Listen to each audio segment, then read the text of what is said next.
manomeza any Jehovah ry zanak'Andriamanitra. Eny, manomeza voninahitra any Jehovah ry zanak'Andriamanitra rehetra.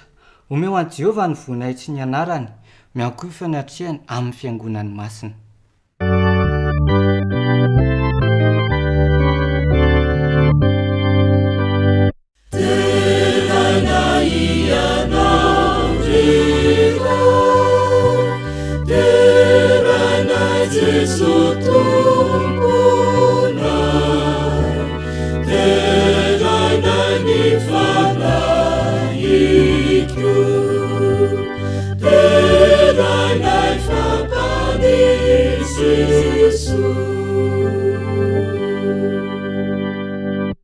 manolotra ny dera ny saotra ny laza ny voninahitra ho anao izay ry Andriamanitra tsarainay eo, satria menjika ho anao loatra izany.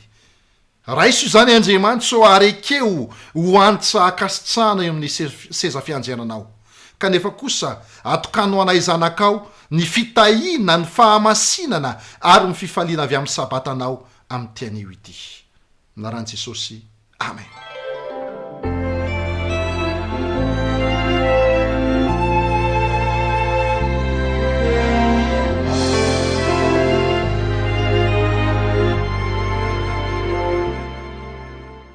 Faly miarabantsika tsiraray avy indray nahatratra ity sabata izay farany amin'ny volana janoary. Ny fanirinay mandritra ity sabata ity dia samy hanovy hery avy amin'Andriamanitra daholo isika tsiraray avy, ka rehefa mifarana izao sabata izao dia samy hanana hery isika hoentina miatrika ny herinandro indray. Ho fanohizantsika amin'ny fotoana ary dia andao ataontsika ny raha 5:telopolo fasambatra izay mitoetra.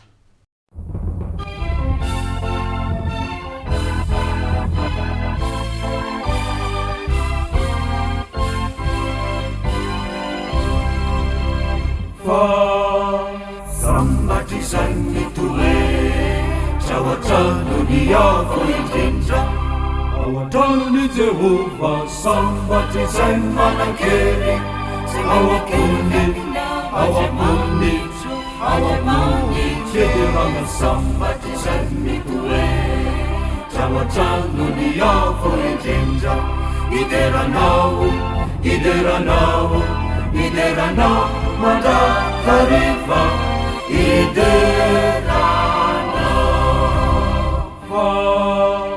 Sambatra izay mitoetra ao an-tranony avo indrindra, ao an-tranony Jehova. Sambatra izay manan-kery ao am-pony, ao am-pony, ao am-pony federana. Sambatra izay mitoetra ao an-tranony avo indrindra, ideranao, ideranao, ideranao mandrakariva, ideranao.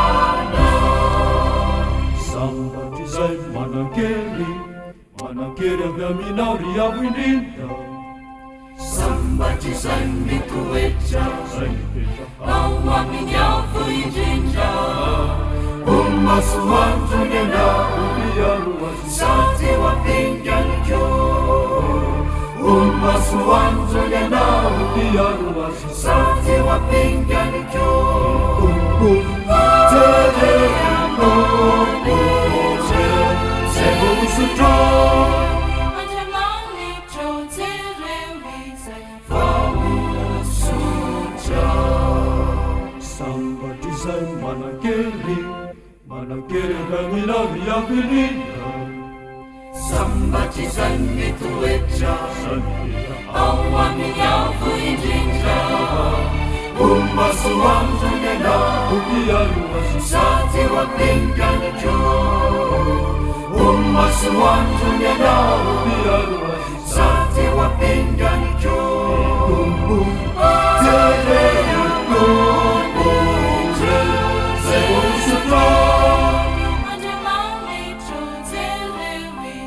vao misotra, masoandro sy ampingany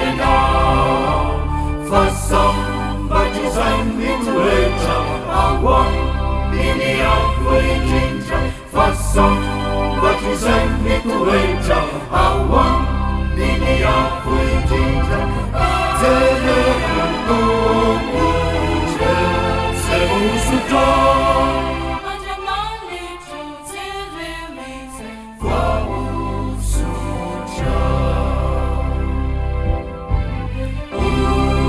masoandro sy afingany anao fa sambatra izay mitoetra ao aminy afo indrindra fa sambatra izay mitoetra ao aminy afo indrindra jerena tompo zay vosotra Andriamanitra jereo izay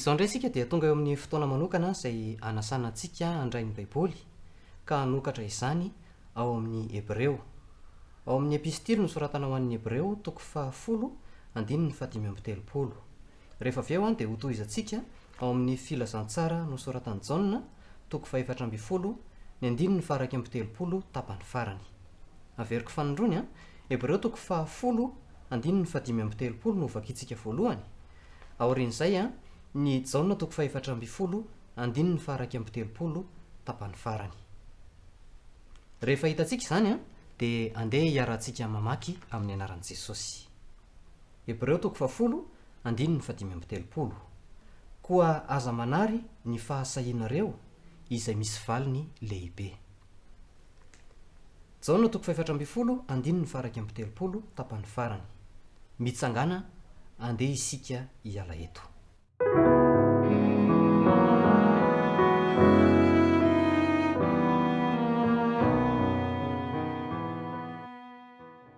ankehitriny dia manasantsika rehetra andeha hiaraka hivavaka isika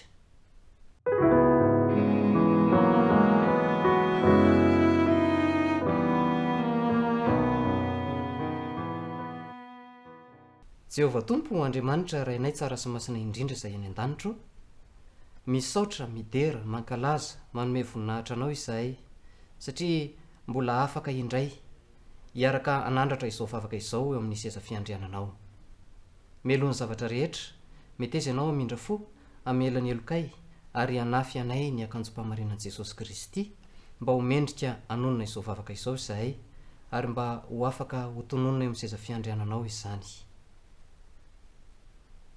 ny teny fikasanao dia milaza fa naiza ivorian'ny roa na telo dia eo afovoany ianao ko mino sy mananteny izahay fa eo afovoanay ianao ankehitriny na aiza no mijery sy manatrika izao fotoana fanomezam-boninahitra anao izao hoentinay eo aminao ary ny fotoana ankehitriny ny fiarahana mihaino ny teninao ny fanandratana hira sy izay rehetra atao eto mba samy anandratanay ambony indrindra ny voninahitra ao lehibe mangataka aminao izay mba samy hoeniky ny fanahinao mba andray fampaherezana feno andray ainga vaovao ho amin'ny fiainana ho avy ary ahafahanay miatrika izay zavatra tsy maintsy hoatrehana ny aoriana ny fotoana eto ary meteza Andriamanitro ampatsiahanay ny fitantananao tamin'ny lasa mba tsy hanananay fanahiana ny amin'ny ho avy mitalao aminao ihany koa izahay ho an'ny firenenay eny izay rehetra mandalo ady sarotra eo anatrehan'ny loza eo anatrehan'ny aretina izay mamely ankehitriny aoka ny fiarovana avy aminao mba tsy hiala aminay ary mba ho tsapanay manokana dia manokana izany fiarovanao anay izany ny mpanomponao izay hitondra ny teny fampaherezana rehefa avy eo dia ny fanahinao any anositra ny molony ka ilaza amin'ny alalan'ny vavan'ny efa mahay izy ny afatra izay ampitaina mivantana avy aminao dia meteza hitany fotoana rehetra izay atao eto na amin'izao maraina izao na amin'ity tontolon'ny sabata ity ary fantatray fa mihaino mamindra fo ary mamaly ny vavaka izay asandratray ianao satria tononinay amin'ny mpanetretena tanteraka amin'ny anaran'i Jesosy izany vavaka izany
tonga mifanompom-pivavahana ho amin'ny fanatitra isika zao omena minitra vitsy isika manana izany ary ao anatin'ny vavaka mangina no anatanterantsika izany fanomanana izany.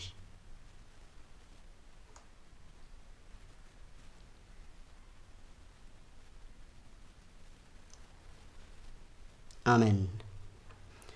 Mety ho sarotra ny manaraka tanteraka an'Andriamanitra. Inona ny lesona azo ianarana avy amin'izany tantarany rota izany ary mba hanampy antsika ametraka an'Andriamanitra ho loalaharana eo amin'ny fiainantsika ankehitriny. Tsy teraka Israelita i rota Moabita izy ary angamba nanompony Andriamanitra azan-drano Moabita antsoina hoe Semos. Fantatra amin'ny anarana hoe ilay mpandrava io Semos io. Ao amin'ny mpanjaka faharoa toko fahatelo andininy fahafito amby roapolo dia ahitana ny mpanjaka Moabita nanao sorona ny zanany lahy mahitoa izay tokony handova azy ho an'ny Semos. Mifanohitra amin'izany tanteraka tokoa nefa ny resaka nyresahany Naomy ho an'ny rota mikasika ny Andriamanitra dia Jehova izany, ilay Andriamanitra fitiavana, tian'ny Israely, nanavitra ny vahoaka tamin'ny fanandevozana ary niantso ny fifankatiavana sy ny fifanajana. Azo inona fa efa nanompo an'i Jehova fotoana elabe talohan'ny vonana nanjo azy izy ireo, irota io.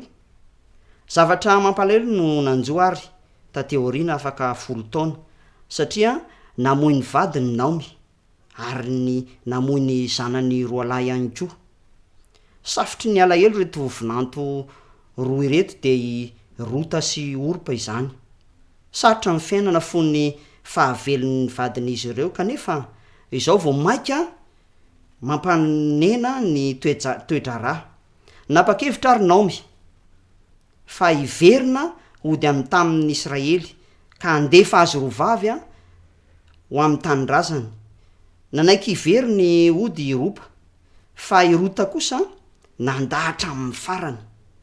Na dia teo raha ny fotoana farany izay manjombona indrindra dia tsy nanome tsy nivelively an'Andriamanitra ny zavatra mitranga irota.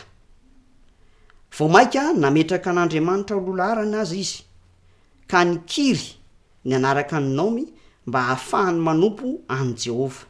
Izao no nambaran'ny rota. Hitantsika izany ao amin'ny bokin'ny Rota toko 1:9.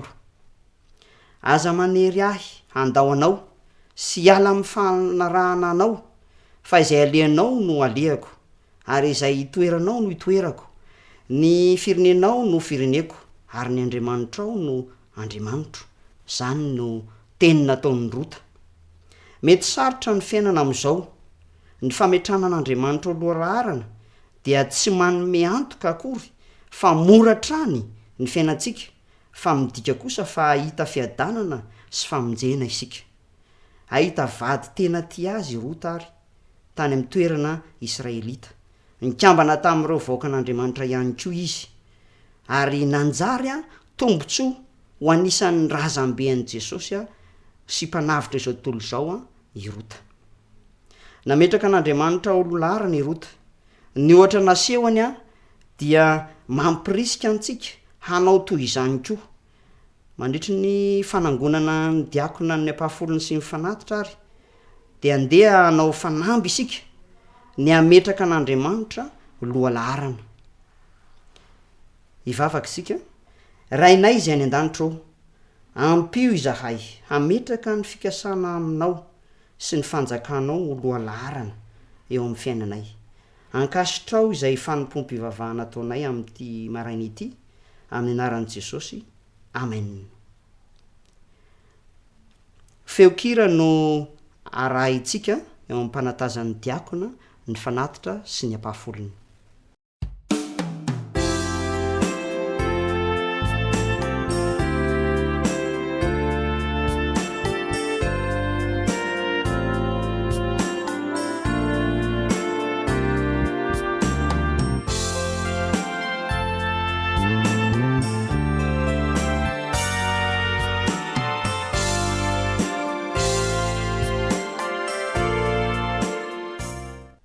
ira fitosoroanjato a no iraintsika ao ampanolorana ny fanatitra sy ny ampahafolony.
Tonga amin'ny fotoana ho anareo indray zany sika zaraka izy de andao iaraka hitsangana de iara iredina mafy an'ilay hira fanao alohan'ny toriteny ho anareo de ilay ora mamy samy mira mafy be daholo a ndao azy e.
Mino fa efa samy nira tamin'ny fo ary mafy tsara daholo ny ankizy e.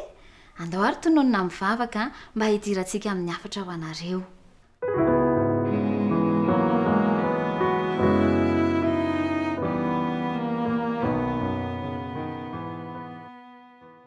Andriamanitro, misaotra anao indray izay ny amin'izao fotoana manokana ho an'ny ankizy izao. Angatahanay ianao mba hiasa ty anatinay amin'ny hafatra izay omenanay ary ny fanahinao masina no hanovanay ankizy tsirairay avy amin'izany. Amin'ny anaran'i Jesosy no ivavahanay, misaotra Jesosy eo. Amen.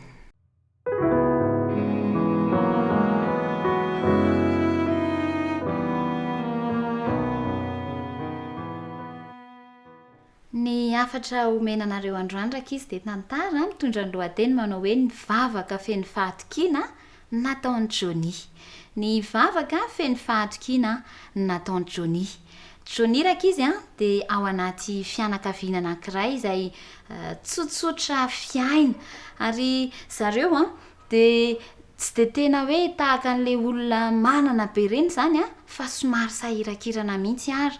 Ny toerana honenany zareo moa de any amin'ny faritra izay misy an'ireny ranomandry na la neige reny izy ary ty tantaran'ny tranga ity zany de tamin'ny fotoanan'ny ririnina misy la neige any ivelan'ny trano honenany Jony sy ny fianakaviany. Kanefany ao an-trano ao dada sy neny de manafana ny Jony sy ny anabaviny ary mikarakara azy ireo hatrany hatrany. Fa tamin'ity ndray mandeha ity de nanambara ny rainy fa nitsahatra tamin'ny asany ary mijanona teo koa zany ny fidiram-bolany. de tsy naneo fahakoviana nefa ny joni sy ny reniny ary isara moa ny anarany zandry ny vavy a fa naneo a fankahirezana ny dadany hatrany fa ry zareo kosa nefany a dia to ny asa hirana hatrany hatrany teo amin'ny fiainany isan'andro san'andro ny andro raha teo ririnina fa tao an-tranon'izy ireo a no efa nisy kitainy angona de efa nisy lafarinina ihany koa a fanaovany ny mofo sakafon'izy ireo ndray andro ary rehefa ny sakafo izy ireo a de nylazy dada hoe ry izy telo mianaka efa ho lany ny kitay ao nefa ny plaza vaovao ny laza fa itoy io ny andro ririnina ary amangatsika kokoa de tsy afaka hivoaka hitady kitay ao neny ihany koa de ny teny hoe ity ane no farany mofo vitan'ny lafarinina izay nananantsika de nijery any dada sy neny joni ohatry ny to feno fahakiviana ny endrik'izy ireo any atokotany mamirifiry tsy afaky ny andeha hivoaka akakitay dada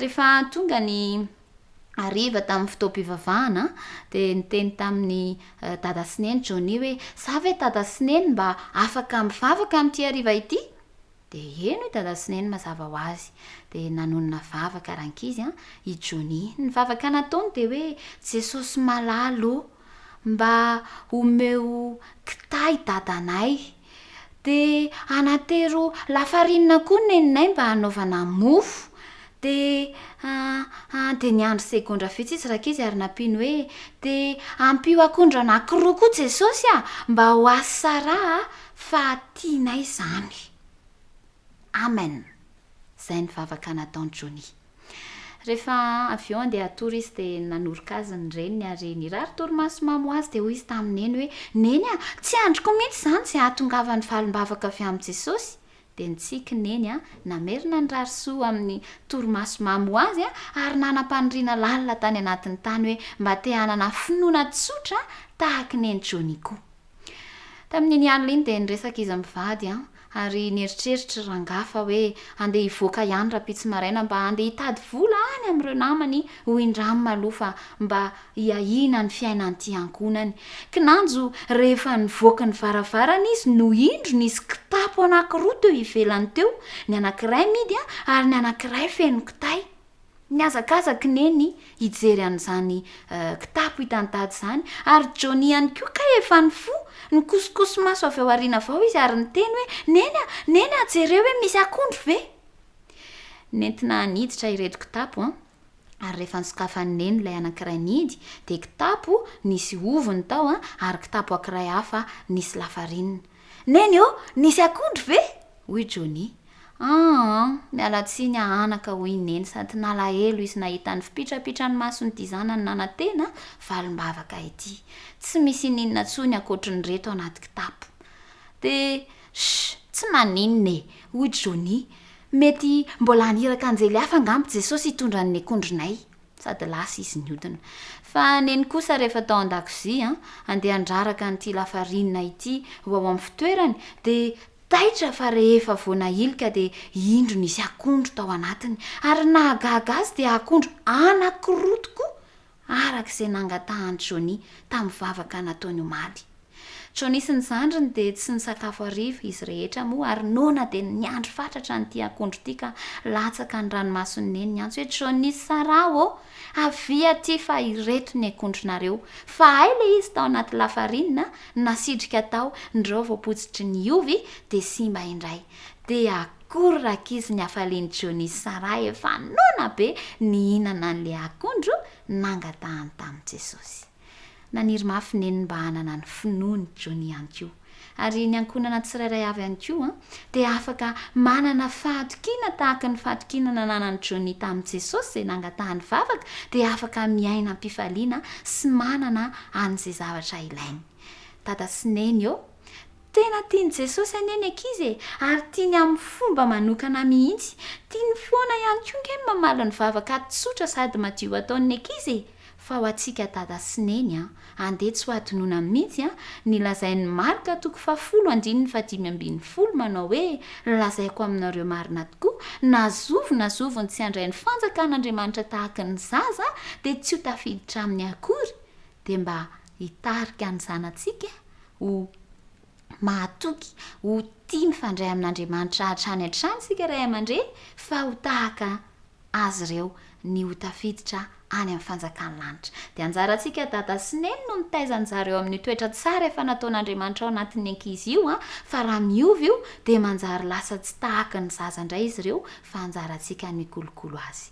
Ho antsika kosa rakizy, azontsika tsara ve ny lesona tamin'ny tantarany JAnoary izay nanana fatokiana ny vavaka dia tsy kivy fa niandry ny valon'izany tampinono. Tadidinareo ve aloha hoe aiza ny toko sy andinina tao anareo androany? Tadidy, aiza le izy? Ie, ao amin'ny Hébreu toko 10:5-telopolo. Hébreu toko 10:5-telopolo dia andeny isika ankizy rehetra niaraka amerina an'ilay izy, isa 2-3.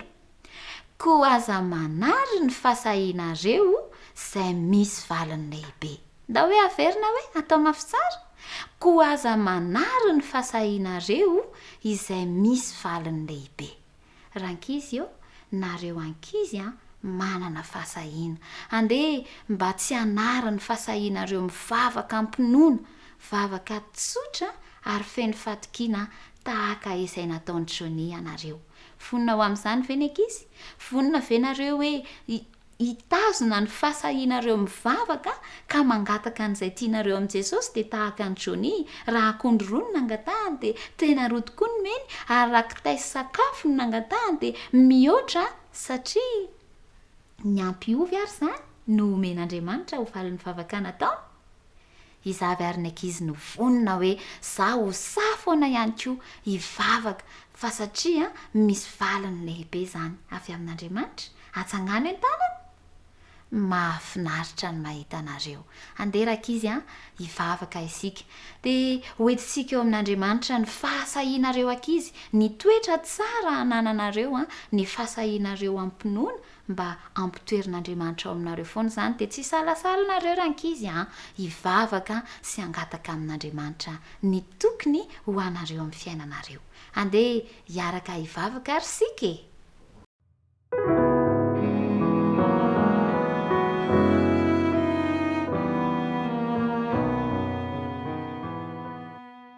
Andriamanitra misaotra indrindra izay ankizy ny amin'ny hafatra izay nomenanay tamin'ny tantarany JAnoary sy ny fianakaviany. Andriamanitra misaotra anao fa tiany ankizy marina ianao ary mamaly ny vavaka ankizy.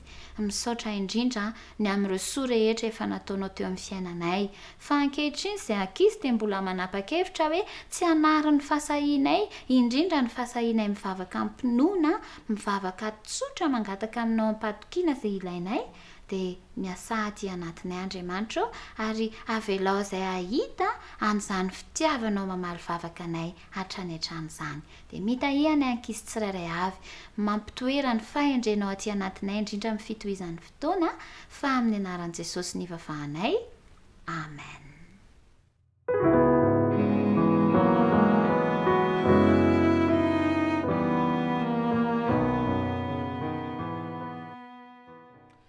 Mialohan'ny anarantsika ny toriteny izay iarahantsika amin'ny pastora Andrianomanana Arivola dia andeha anaraka dira anankiray ity isika.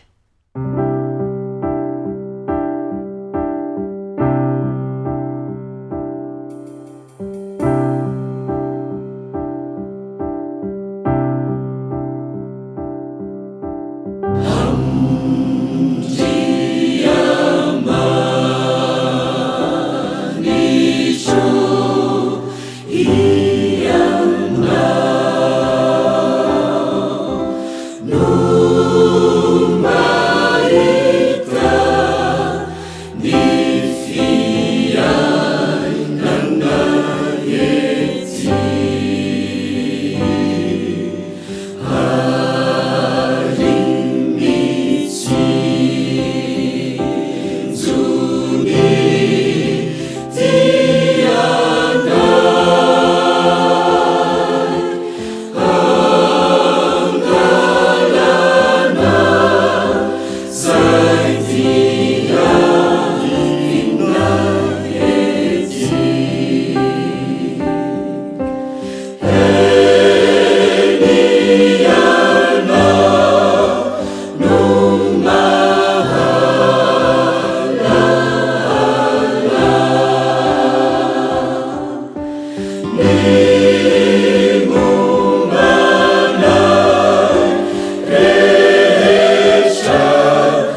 ampifaliana ry havana malala no iarabanantsika any an-tokantrano any na ny manaraka ny radio azis zany na ny manaraka ny facebook na ny youtube amin'ntian'ioty faniriana dia ho samy feno fitahian'andriamanitra na isika tsiraray avy ka tsy ho diso anjarany amin'izany fitahiana safinonka avy amin'andriamanitra izany ny tokantrano tsiraray avy amin'ity sabata masina ity ny lohateny toroteny izay hozaraiko aminao amin'ny tian'ity dia izao manao hoe mitsangana andeha isika iala eto mitsangana andeha isika iala eto mifototra ao amin'ny jaona toko 500 izany toroteny izany ny jaona toko 500 moa dia anisan'ireo resaka nataon'i jesosy faraparany tamin'ny mpianatra ny jaona toko 500 dia misy ny afatra farany nomeny jesosy azy ireo melohany andao zany azy ireo tamin'ny fotoana io dia tahotra sy aya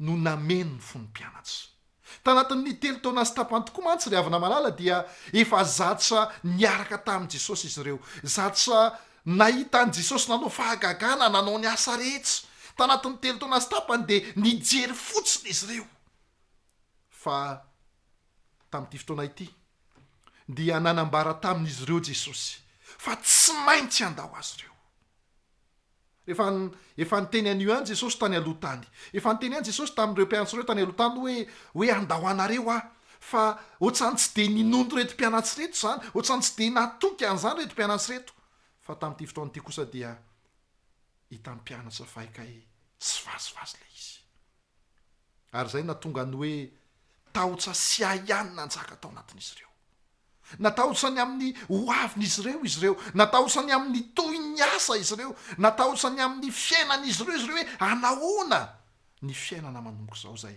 tsy otsony jesosy ny jaona toko 500 any kory havana malala dia afatra natokana ho an'ny vahoaka an'andriamanitra amin'izao vanim-potoana mampangitakitaka iainantsika izao iza tokoa mony tsy matahotra ankehitriny rehefa mijery mitoejara iainan'ny vahoaka manerina izao tontolo zao mihitsika dia toa miasarotra ny toejara iainana ilay valanaretina zay noerisretina ho fongosa tamin'iny taona 20 iny indrisy fa vo maika memafy vo maika memitombo nisan'ny olona maty tsy resahana intsomony olana ara-tsosialy olana ara-piaramonina ny olana ara-pandripalemana zay iainana efa to lasa zarano fisotson'ny vahoaka amin'izao fotoana izao any ka manjaka ao anatin'ny olona ny tebiteby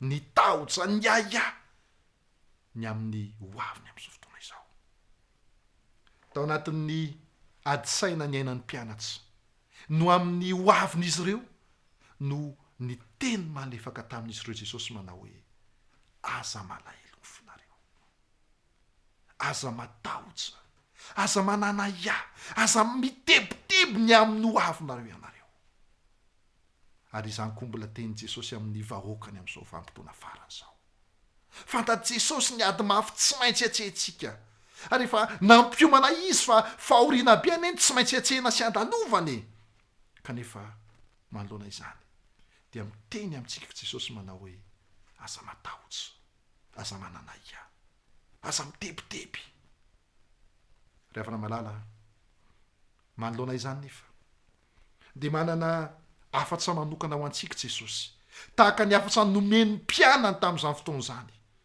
dia mametsaka afatra manokana ho antsika koa izy amin'ny teny ity ka andeha anjay izany sika kanefa alohan'ny anjaisasika izany dia andeha hivavaka isika ray masino mitenena amin'ny vahoakanao amin'ny teny ity fa miaino zay minaran'i jesosy nanona mivavaka amen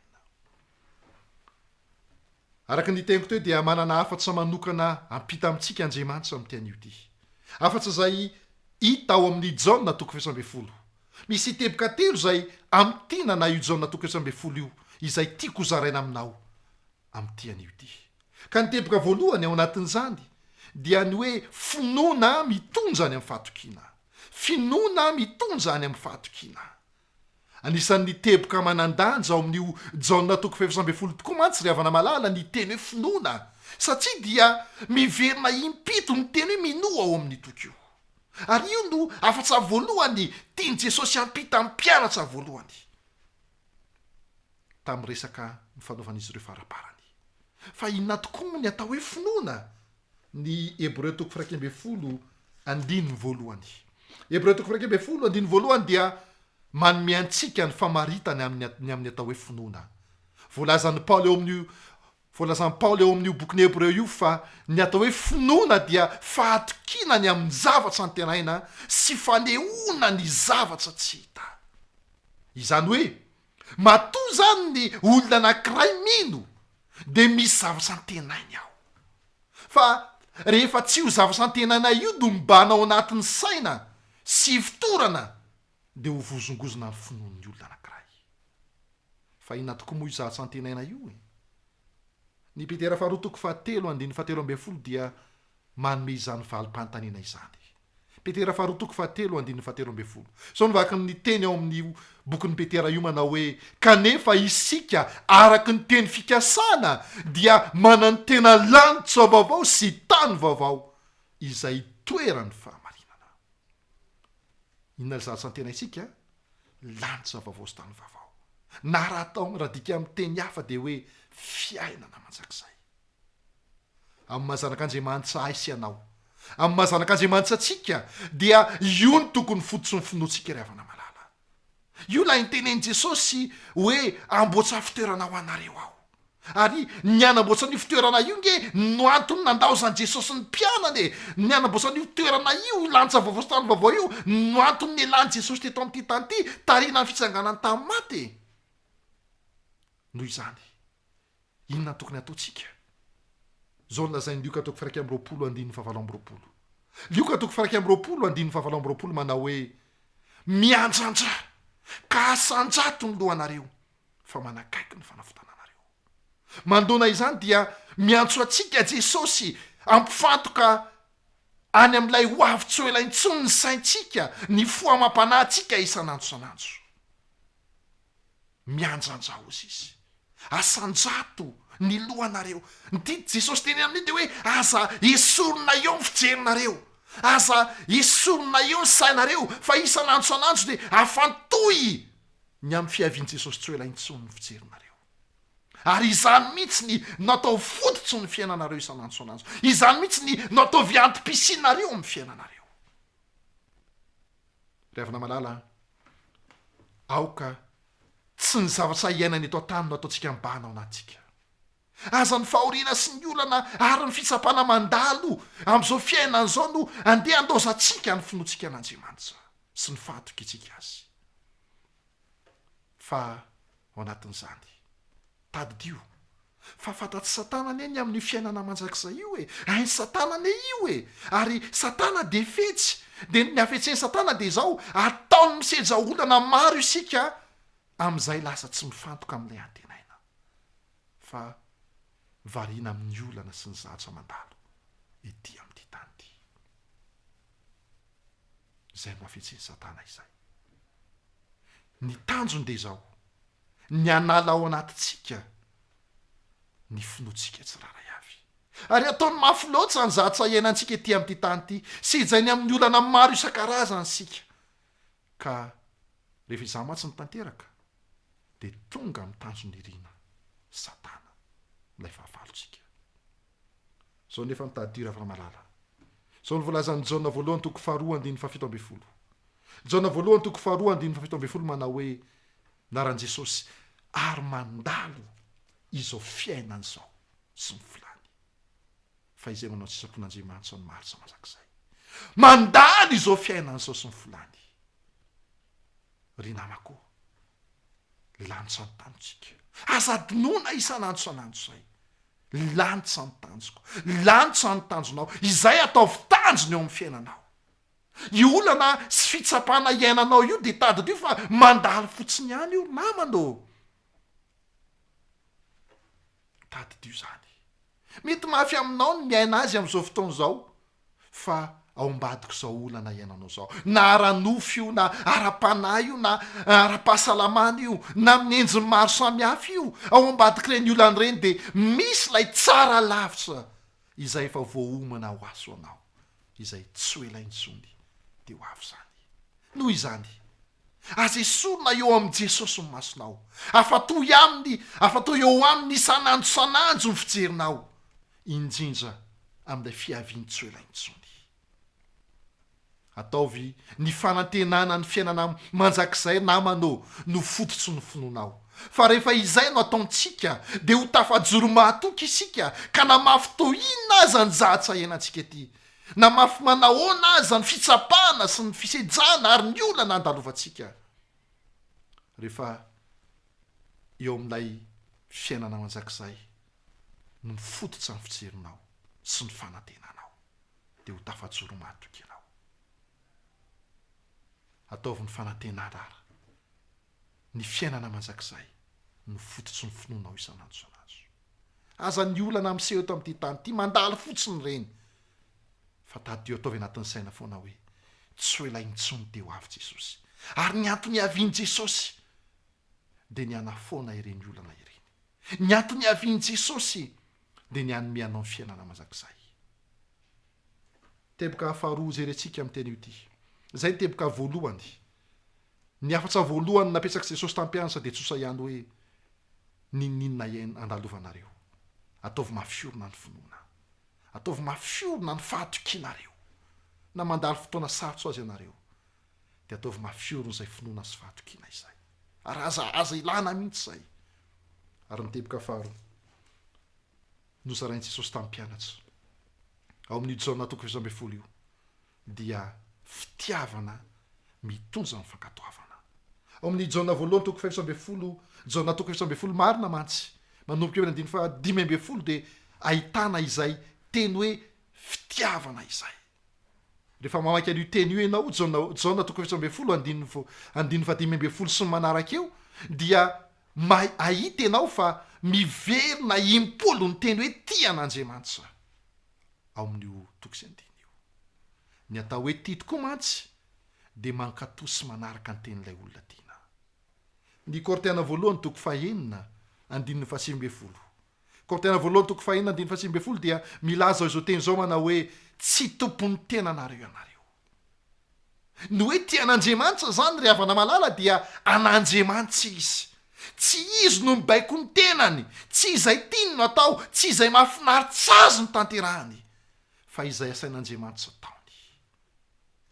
Zao anefa tsy afaky ny anatanteraka izany velively izay tsy manana fitiavana lalipaka an'Andriamanitra. Io fitiavan'io tokoa mantsy no manosika antsika hankatosy anaradian'Andriamanitra. Ary ny olana de izao fataty Satana nlanjan'io fitiavan'io ka nitanjo Satana de izao ny analana ao anatin'ny olona izay fitiavan'Andriamanitra izay ka araka ny tentsika teo aloha teo hoe fetsy izy de namorona fitiavana hafa izy mba hanalana ny kristianina amin'ny fitiavana an'Andriamanitra. So ny voalaza ao amin'ny JAona 1:2 JAona 1:2 andininy 5:12 sy 5:12 so vaky ny teny aminaran'i Jesosy manao hoe aza ty zao tontolo zao na izay zavatra eo amin'izao tontolo zao fa raha misy olona ty zao tontolo zao dia tsy ao anatin'ny fitiavana an'iray. Ny apôstôly JAona de milaza fa ny zavatra eto amin'izao tontolo zao de fulany nofo fulany maso ariaka momba izao fiainana zao izay tsy avy amin'Andriamanitra ireny fa avy amin'izao tontolo zao ihany. Ravana malala ny fitiavana izao tontolo zao no ataon'ny Satana mibatoerana ao anatin'ny sain'ny olona amin'izao fotoana izao. Ataon'ny Satana mahita fahafinaretana eto amin'ity tany ity isika. Ataon'ny Satana mahita fahafinaretana amin'ny zavatry ny tany isika. Ataon'ny Satana tamana eto ny fotsika tsy mety afa-po mihitsiny. Tadiavo mihitsy azany ilay zavatra mahafinaritra sy mahatamana antsika avy eo sy tomony tsy ala eo mihitsy ny saintsika fa ataony mikaroka an'iny foana ka ny vokany de zao mampalahelo lasa adino Andriamanitra. Tahaka ity namana anankiray ity Timoty 2:4-10 i Demasy ny anarany.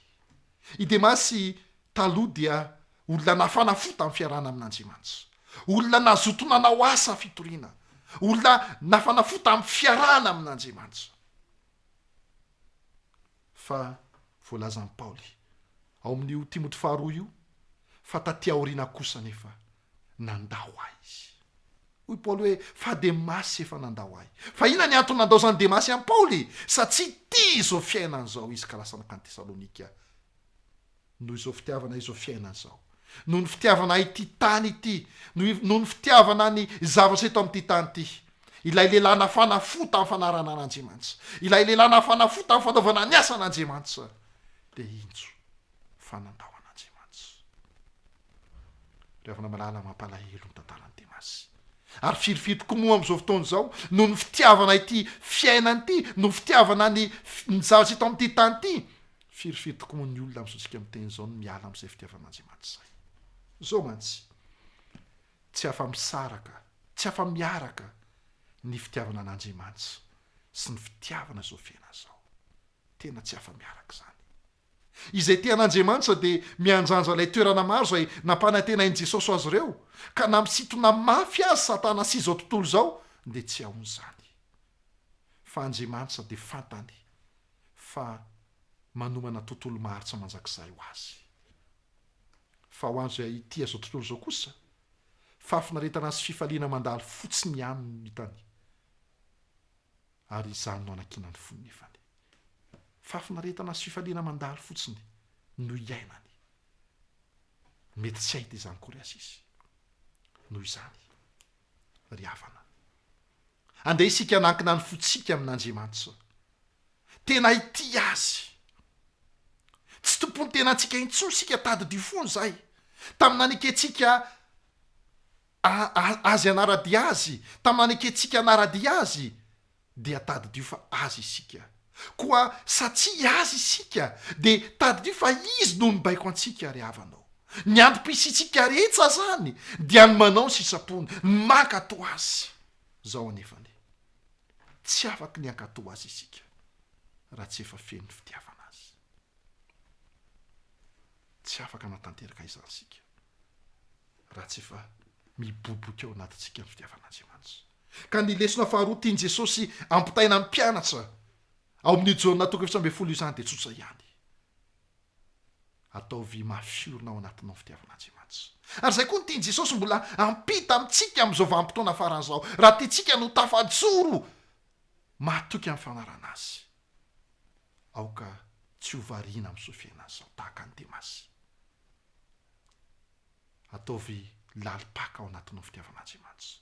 Fa rehefa tia an'Andriamanitra ianao, dia mankato azy, manao sisapony. Fa ny olona tsy manam-pitiavana an'Andriamanitra dia tsy afaka anao sisapony. Ary zay ny lesona tiany Jesosy ampita amintsika amin'ity anio ity. Lesona voalohany dia izao zany lesona voalohany hoe ataovy mafiorina ny finoana. Manoloana ny ady mafy, fitsapana, fisejana, ny olana zay lalovany ety amin'ity tany ity. Aza ireny atao mpanatiny saina. Fa ataovy mafiorina ny finoana sy ny fahatokiana an'Andriamanitra.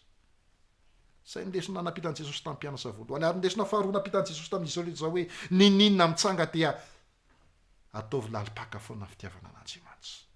Aza vela manena, aza vela manala antsika amin'ny fitiavana an'Andriamanitra ny zavatra eto amin'ity tany ity, izao tontolo izao. Ary izay mitsy nandeha hidirantsika amin'ny lesona fahatelo.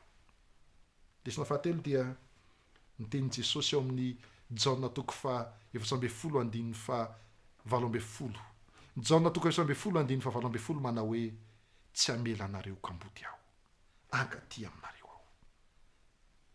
Ry havana, fantatr'i Jesosy fa sarotra ao antsika amin'ny maha-olombelona antsika, ary tena tsy vitantsika mihitsy aza izany. Izany hoe tena atoky an'Andriamanitra izany.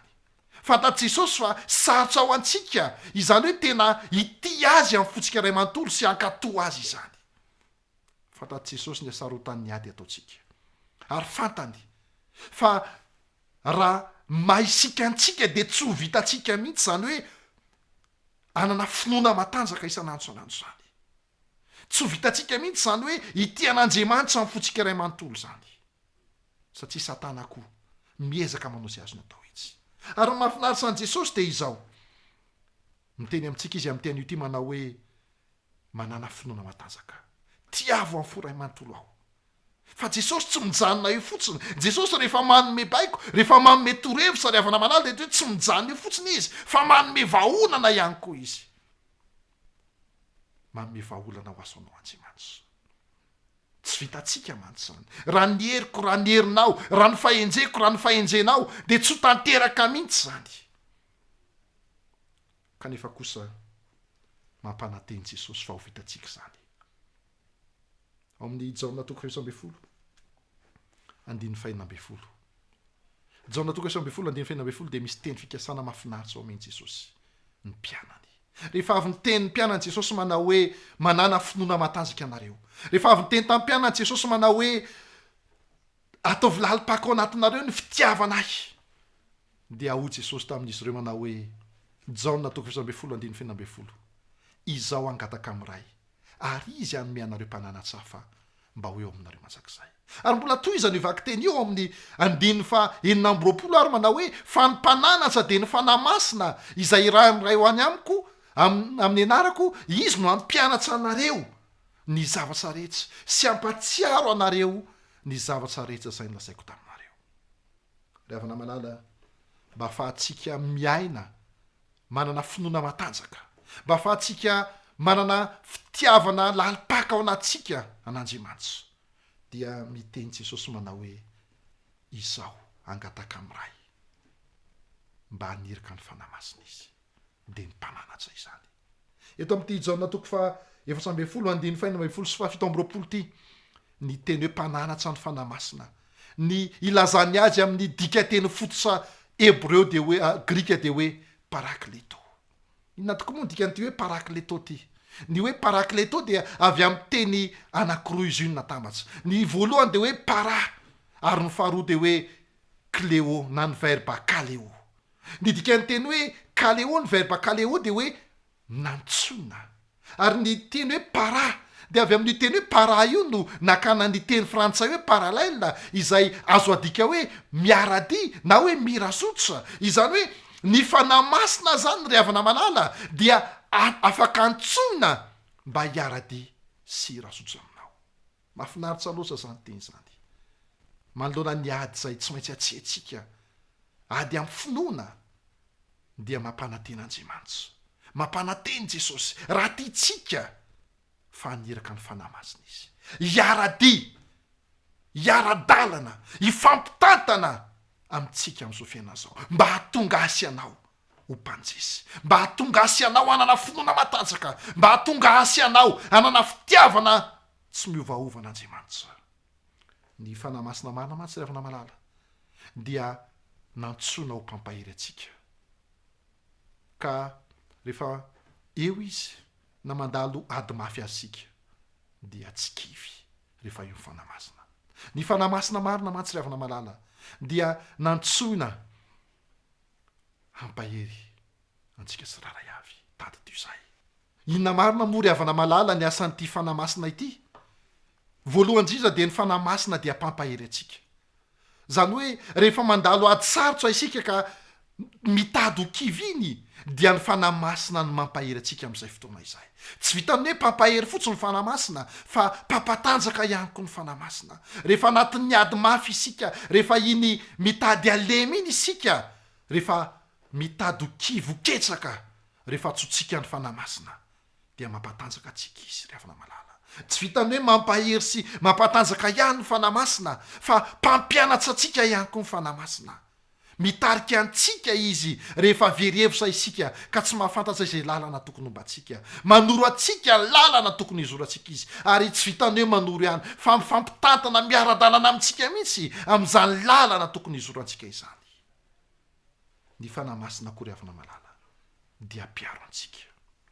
miaro antsika izy rehefa anaovana fiampangana diso isika rehefa miezaka mafy satana hiampangatsika tahaka n'ilay namako anankiray zay nisy fotoana izy lavy tamin'ny fakapanahy dia efa mibebahany zany kanefa tatiaorina de miampangazo foany satana hoe tsy mahazo famelan-kely koa zany ianao miteny amin'ny foany satana hoe inao ve inao ary nanao an'izao ve de manjy ny sainao kanefa ny fanamasina de miaro antsika rehefa miampangatsika satana ny fanamasina ihany koa tsy vitany hoe miaro ihany izy tsy vitany hoe mpampianatra ihany izy tsy vitany hoe mpampahery sy mpampatanjaka izy fa ny fanamasina koa dia mpampionina hosorany amin'ny fanahantsika ny balisany mahafanasitsanana rehefa maratsa sy malahelo isika rehefa mandalo fotoatsarotra isika dia ny fanamasina afaka antsoina mba hampionina antsika tsy vitan'izany ihany fa ny fanamasina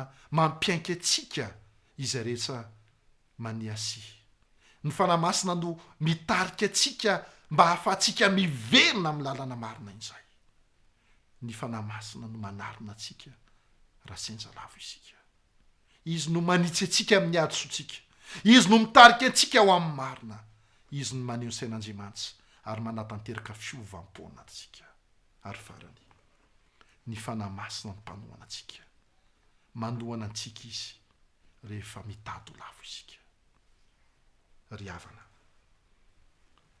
mahafinaritra loatra Jesosy tsy vitany hoe manoro-hevitra atsika ny amin'ny ijorotsika mahatoky amin'izao fiainan'izao izy tsy vitany hoe manoro-hevitra atsika mba hiazonantsika ho mafiorina ny fitiavantsika an'Andriamanitra atao anatintsika Jesosy fa manome vahaolana ihany koa dia ny fanamasina izany ny lohatenin'ny toriteny araka ny teniko tany am-boalohany dia hoe mitsangana andeha isika ihany eto miantso antsika Jesosy amin'ny teny ity ravina malala mety nyaina tanatin'ny tsy finoana ianao mety tsy ampy ny finoanao tamin'izay lasa izay noho ny etsaketsaka satana noho ny ady mafy lalovanao dia mety niena ny finoanao mety noho ny rehaka mombo izao fiainan'izao dia mety niena ny fitiavana ao an'Andriamanitra noho ny olana maro samihafa izay nianjady teo amin'ny fiainanao kanefa amin'ity ity miantso anao Jesosy mitsangana andeha isika hiala eto andeha hialantsika izany tsy fahampimponoana ao anatsika izany andeha hialantsika izany tsy fahampiana ny fitiavana an'Andriamanitra ao anatsika izany fa andeha isika hiverina amin'ny fitiavan'Andriamanitra andeha isika hiverina amin'ilay fitiavana voalohany tao anatsika rehefa namalala andeha isika angataka finoana tsy azozongozonina ka na inanaina mitsanga dia ho tafatsoro-matoka isika miantso antsika Jesosy amin'ity anio ity andeha isika hiala eto amin'ity tany ity andeha isika hiomana hitsena ny fiavian'i Jesosy tsy ho elaintsony tsy ho elaintsony dia ho avy izy efa vonona ilay toerana anam-panantenainy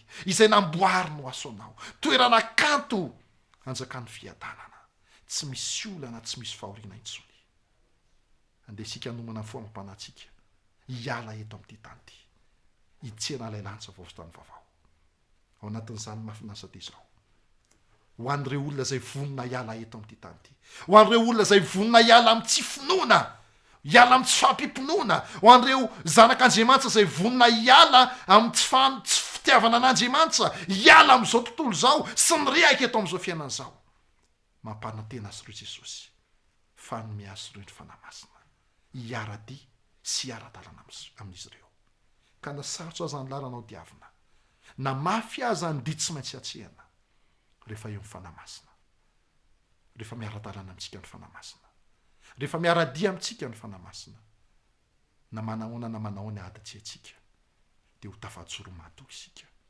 ary ho tonga amin'ny tanjony irina dia ny lanitra vaovao sy tany vaovao Andriamanitra ny hiasa ao anatinao Andriamanitra ny ombanao ny fanamasina ny arosany aminao ka faniriko isika tsiraray avy anapa-kevitra hiala amin'izao tsy fahampimponoana izao hiala amin'izao tsy fahampiana fitiavan'Andriamanitra izao fa kosa ampifantoka amin'ny foamam-panantsika ny amin'ny fiainana manjakizay ka na manahoana ny fahoriana sy ny olana menjady fitsapana fisejana hiainantsika eto amin'ity tany ity dia tsy hiala amin'Andriamanitra isika Andriamanitra ny anirika ny fanamasiny ho eo amintsika mazakariva ampahery antsika, ampatanjaka atsika, ampionina atsika, anarina atsika, ampianatsa atsika ho eo anelantsika manjakariva. Raha ekenao, raha maniry ianao dia andesika hivavaka mba ho tena zava-misy amin'ny fiainanao, mba ho tena zava-misy amin'ny fiainako. Izany tenin'Andriamanitra izany. Andeha hivavaka isika. Misaosaray noho ny teninao izay nomenao tamin'ny tean'io ty. Ampitoeroa mafiorina anatinay izany toy izany teninao izany tompo. Ampio izay hiala amin'ny tsy fampimponoana atao anatinay. Ampio izay hiala amin'ny fitiavana izao tontolo izao. Fa ampifantoka ny foamam-panahinay. Ny amin'ny fiavianao tsy ho ela intsony. Mafy ny ady atsehanay. Sarotra ny lalana izoranay. Fa namasonao antsonay ianao amin'ny tean'io ty. Angatahanay ianao amin'ny tean'io ty. Hiara-dalana aminay. Ho ao anilanay. Hifampitantana aminay. Ampahery anay. Ampatanjaka anay. Ampionina anay. Ka rehefa miaraka aminay ianao dia ho mpanjesy anay izay. Ka ho azonay ilay lova tsara indrindra dia ny fiainana manjakizay izany. Ataovy zava-misy amin'ny fiainanay Jesosy io. Izany vavaka izany. Fatonona sy angatana aminarino rery any. Amen.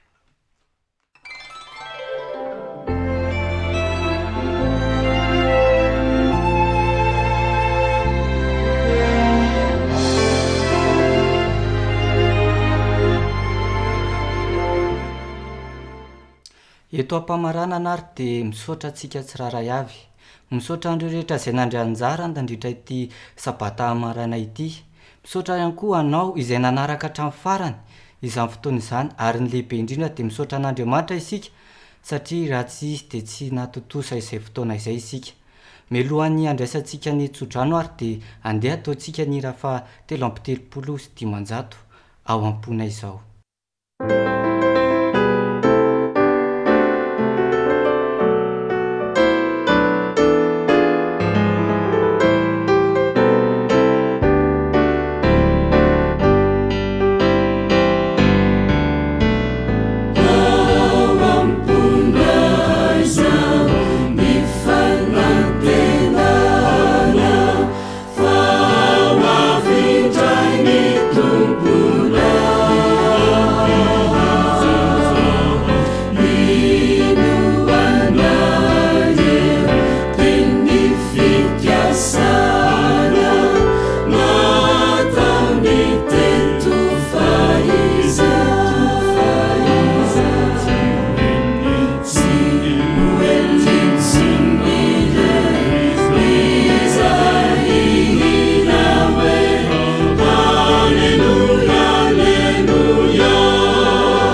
ray masino maza-piavinao tsy hoelaintsony eny am'raha olanitsa dia tanterao amin'ny vahoaka anao izao tsojano zay fanomenao ny zanakao izao ka hitay anay eny anao jehovah ka hiaro anay ampamirapiratsy anytavanao aminay anie jesosy ianao ka mizafo aminay anaja sanytavanao aminay anie jesosy ianao ka nomeanay ny fiadanana ka izany fiadananao izany no iainanay isan'andro sanandro maza-piavina ny am'raha olanitsy amen